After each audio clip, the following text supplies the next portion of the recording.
de la rancœur et de l'animosité. Il est bien connu que les gens les plus heureux sont ceux aux cœurs les plus légers, les plus pardonneurs et les moins rancuniers. Le Ramadan est ainsi l'occasion parfaite pour purifier son cœur de ce carcan, de cette prison qui est la haine et la répulsion. L'imam Ibn Taymiyyah, qu'Allah lui fasse miséricorde, disait qu'il n'était possible de goûter au paradis céleste tant que le paradis terrestre n'était pas atteint. Ibn al-Qayyim, quant à lui, affirmait que l'état des gens dans l'au-delà est identique à l'état de leur cœur ici-bas. S'ils sont étroits, renfrognés et fermés, alors il en sera de même dans l'au-delà. Dans de nombreux hadiths, le prophète sallallahu alayhi wa sallam exhorte et incite les croyants à pardonner. Il y a derrière ces hadiths une volonté pédagogique d'apprendre aux musulmans de se libérer des carcans du mal. Dans un hadith, il dit « Le miséricordieux fait miséricorde à celui qui fait preuve de miséricorde. Donc faites miséricorde à toute créature sur terre pour que celui qui est au ciel vous fasse miséricorde. » Rapporté par Al-Bukhari. Le diable nous montre souvent les défauts de nos frères et sœurs et nous cache les nôtres. On devient ainsi, sans le vouloir, les pires juges pour les erreurs des autres en étant les meilleurs avocats des nôtres. L'islam nous enseigne l'inverse. Dans un autre hadith, le prophète sallallahu alayhi wa sallam dit « Celui qui ne tient pas compte des erreurs d'un musulman, Allah ne tiendra pas compte de ses erreurs. » Rapporté par Abu Daoud. Qui parmi nous n'aimerait pas avoir ses péchés pardonnés le jour dernier? Qui n'aimerait pas qu'Allah ne tienne pas compte de ses péchés et erreurs?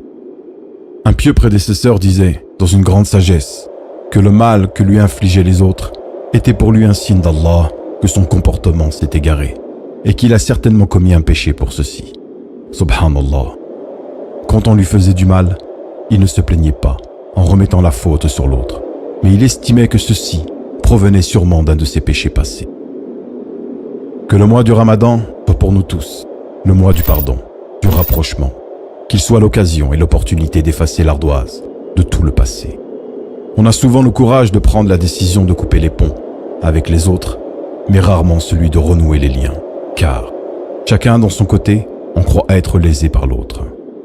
Ne pas les oublier, ne pas pardonner, c'est garder un poids sur son cœur, c'est prendre le risque de mourir le cœur gros, et c'est garder son esprit parasité par les erreurs des autres, alors qu'il devrait se focaliser sur les siennes. Prends donc l'initiative, mon frère, ma sœur, de faire le premier pas vers l'autre que ton cœur a décidé de plus apprécier. Éduque ton âme à lui pardonner et tu verras. Au début, ce sera probablement dur, mais une fois que ce sera fait, tu sentiras ton cœur être parcouru par un sentiment de douceur et d'enchantement indescriptible.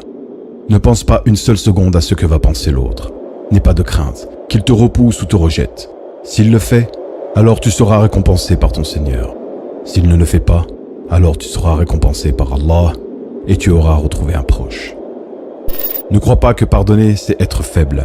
Bien au contraire, c'est faire preuve d'une force surestimable, surmonter son orgueil, sa fierté mal placée, pour prendre contact avec l'autre.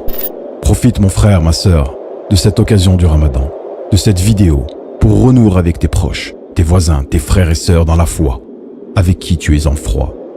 Si tu n'as pas le courage de les appeler, ou ne serait-ce que d'envoyer un message pour les inviter à rompre le jeûne, eh bien dans ce cas, envoie simplement cette vidéo à la personne concernée. Peut-être qu'à son tour, elle fera le nécessaire pour renouer les liens. Le Ramadan, c'est le mois du pardon d'Allah. Et quiconque croit au pardon d'Allah, croit également au verset suivant, derrière lequel nous devons tous œuvrer.